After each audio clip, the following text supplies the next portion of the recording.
So we've seen the comments about how we only detail clean cars here at the Rag Company studio. So for this one, we are going to be doing a complete exterior detail on this super muddy Jeep. As you can see, there's so much mud on here. Even if I did rinse it in here, it's not gonna fit in between our Swiss Trax flooring. So for that, we're gonna take it outside for a pre-rinse. Today, we have brought the Jeep outside for our pre-spray just because it's super filthy. So I have our IK Multi Pro 12 from our studio, and in here I have Kosh Chemi's Multi-Star Diluted 10:1. This is a high alkaline all-purpose cleaner, and so this is gonna allow me to go through, pre-spray all the areas, let it sit for around 3 or 4 minutes or so, and this is just to help really break down all that mud and grime and dislodge it from the surface and make it much easier to rinse off after the fact. So I've gone ahead and I've gone around the entire car, pre-sprayed all the super heavily soiled areas, which is basically the whole vehicle, but I've let it sit for around 4 minutes or so. We're not battling the sun, so luckily we've gotten a little bit of extra dwell time out of that. So now I'm just gonna go through and simply rinse it off, and then we're gonna pull it into the wash bay. So we've finally gone through and we've pre-rinsed a bulk of the mud off of this car. So as you can see, there is a shade of red underneath. I've got a shade of brown on me now, but now we're gonna be able to go through, take it into the wash bay to start our exterior detail process. There's a lot of nooks and crannies that, while it might look clean on camera, especially underneath these fender wells, back and front bumpers, there's a lot of nooks and crannies that are still holding on to a lot of dirt. So we're gonna have to go through with some physical agitation to get that stuff knocked off. Now that we got the Jeep back in the wash bay, we are ready to start our exterior detail process. So to start, we're gonna start with the wheels and tires and the fender well area. So as you can see, even after that whole pre-treat, it's still pretty dirty. So we got a number of Detail Factory brushes in our wheel and tire bucket, as well as some products from our friends over at Armor Detail Supply. So let's jump into the wash. For the tires, we have Armor Detail Supply's tire cleaner, and this is gonna come ready to use at a 2:1 dilution. So this is gonna do a fantastic job on all the rubber and plastic parts, just taking off any sort of browning, leftover dirt, anything like that. And then in our Ultra H2O foam cannon, we have Undiluted Brake Buster from P&S. This is essentially just gonna add extra lubrication when we go through to do our contact wash on the wheels. And then to finish up the wheels and tires, we have beads from Armor Detail Supply. So this is going to be a wet applied sealant. So I'm first gonna start through and going by pre-treating the wheel faces and the barrels with Armor Detail Supply's wheel cleaner. This is gonna help to break down the bulk of any sort of contamination, iron deposit, brake dust, things like that. Now while that's working, we're gonna come through, start spraying the tires with their tire cleaner. Let that kind of work for a second. Now I'm gonna go through with my Detail Factory XL tire brush just to give the tires a good scrub. So as you can see, Armor's wheel cleaner is starting to go to work. We're starting to see that color change. So now we're just gonna go foam a little brake buster straight over the top of this, go through into our physical agitation on the fender wells as well as the wheel faces.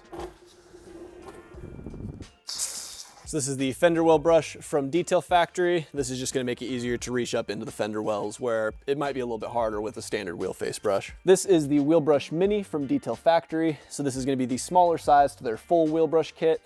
This is just gonna make it easier to get in between these spokes just because there's not a whole lot of room to get in. And specifically, this is gonna be their scrub sock attachment. So being that they're a little bit more heavily contaminated, this is just gonna kind of cut through that grime a little bit easier for us. And then for our last couple of brushes, this is going to be the Detail Factory wheel face brush for the wheel faces.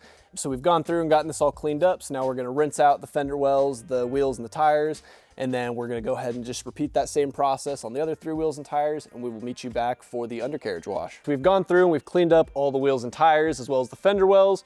So now we're gonna be using this little undercarriage attachment to foam the undercarriage of the vehicle. So mixed up in our foam cannon here, we have Kosh Chemi's Super Foam diluted around 10:1 or so. So Super Foam is around a pH of 12.5. It's an alkaline pre-cleaning soap. So what we're gonna do is we're going to apply this to the undercarriage of the vehicle, let it dwell for around 4 to 5 minutes or so, and that really should take care of a bulk of the contamination underneath, and this should clean it up pretty well. We have gone through and finished cleaning the undercarriage of the vehicle, so now we're going to move to our pre-wash step and then our contact wash step. So for the pre-wash, we're going to be using the same product we did on the undercarriage, which is Kosh Chemi's Super Foam, diluted around 10:1 in our Ultra H2O foam cannon. That is going to essentially be our pre-cleaning soap, so we're going to foam that on, let it dwell for around 4 or 5 minutes or so. So that's going to really help to strip and pull the rest of this leftover dirt and contamination off of the vehicle. So when we go through our contact wash step with their gentle snow foam, there's not going to be a bunch of grit and grime grime stuck in my wash pad and they'll be able to be removed. We've just completed our pre-wash. Super Foam was able to take off pretty much the rest of the dirt on here. So now we're just gonna go through with gentle snow foam in our foam cannon as well as in our bucket for the contact wash. And we're gonna go through with the Mitt on a Stick Pro as well as our Cyclone Ultra Wash Mitt, contact wash everything, get everything cleaned up, and we're simply gonna rinse it and move on to our drying step. We've gotten the car all cleaned and washed and ready to dry. So today we'll be using our Liquidator M22 drying towel. So right now this is a completely unsealed, unprotected vehicle. So the water behavior is super flat. So you might notice as we're going through and drying everything, it's gonna take some extra work to pick up all the water, but we're gonna move to the drying step and then get this thing sealed and dressed and ready to roll. For one of the last steps, we're gonna go through and add some quick protection with Armor Detail Supplies' beads to all of the wheel faces as well as the barrels.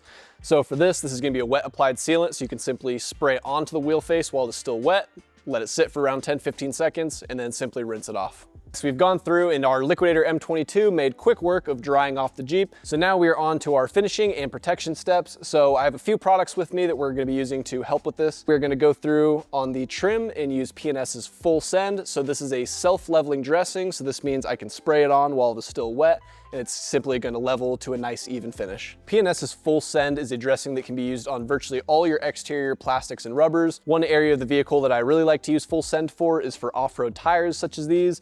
This is able to basically get into all the nooks and crannies where I don't have to go through with a brush or an applicator or something like that, as well as your plastic fender liners, because it's just gonna add a quick dressing without having to do a whole lot of work. For our final protection step, we're going to be going through with Armor Detail Supplies ceramic spray sealant, as well as our premium FTW to seal all the vinyl and painted surfaces. The reason we didn't use any protection-based or ceramic sealants during our drying step is that we didn't want to clog our drying towels, and we wanted a little bit more substantial protection from our spray sealant, so doing a dry application is going to give us the most longevity and the best water behavior overall. And we're pairing it with our Ice Gray FTW. The reason I like to pair our FTW with ceramic spray sealants is because it has a twist loop weave, much like our drying towels. So this is just going to make it an ultra absorbent, and it's going to be really easy to leave a streak-free finish. We've just wrapped up the exterior detail on this filthy Jeep Rubicon, and I think it cleaned up pretty well. You know, it's not perfect. There's definitely some areas that could use a little bit more attention, like the tread, the undercarriage, the backside of the tires, but it's not what we came here to do. We came here to give it a light clean, and it looks pretty good. If you have a vehicle like this or that looked like this and you want to do this at home yourself, what I would recommend to not make a mess of your driveway or your garage is to take it down to a local pay and spray to get off just the bulk of the mud on there. Be courteous, try to clean up the bay a little bit after you're done. But other than that, that's a great way to start the process before you bring it home. Other than that, this is gonna be a great way to blast off the majority of the residual dirt on there, and then you can bring it home and follow it up with the rest of the steps that we just showed you. That's gonna round out the exterior detail of this Jeep for us today. So just a quick recap, we went through, we pre-treated all of the heavily soiled areas, we knocked off all the dirt with our pressure washer, we went through, pre-cleaned everything, cleaned the wheels and tires, did the undercarriage, did the fender wells, dressed all the plastic trim, and we have also gone through and sealed all the painted and glass surfaces, so when we go to do a maintenance wash on this here in the summer, it should be a lot easier and all that dirt should come right off the vehicle. There's definitely a lot more steps that you could do to something like this, whether it's gonna be paint chip repair, claying, more decon work, polishing, things like that. But for today, we just wanted to get it nice and clean for Glenn when she goes to take it back out this summer. Hey guys, Anthony the Rag Company, chiming in to let you know about TRCMA, the Rag Company Media Access Event. This is one of the biggest detailing events of the year, and it's gonna be happening from March 30th through April 2nd at the Rag Company YouTube channel. And so we're gonna be bringing in some of the biggest detailing brands in the industry under one roof to present all day long to show you some awesome detailing tips, tricks, techniques, as well as showcase new products. And we also happen to be running one of our biggest detailing sales at theragcompany.com. So again, March 30th through April 2nd, don't miss out, mark your calendars, we'll see you then. Again, guys, all the products that we used in this video are going to be down in the description below for if you want to do this at home. Again, we hope you guys enjoyed this video. Make sure to like, comment, share, and subscribe, and we will see you guys on the next one.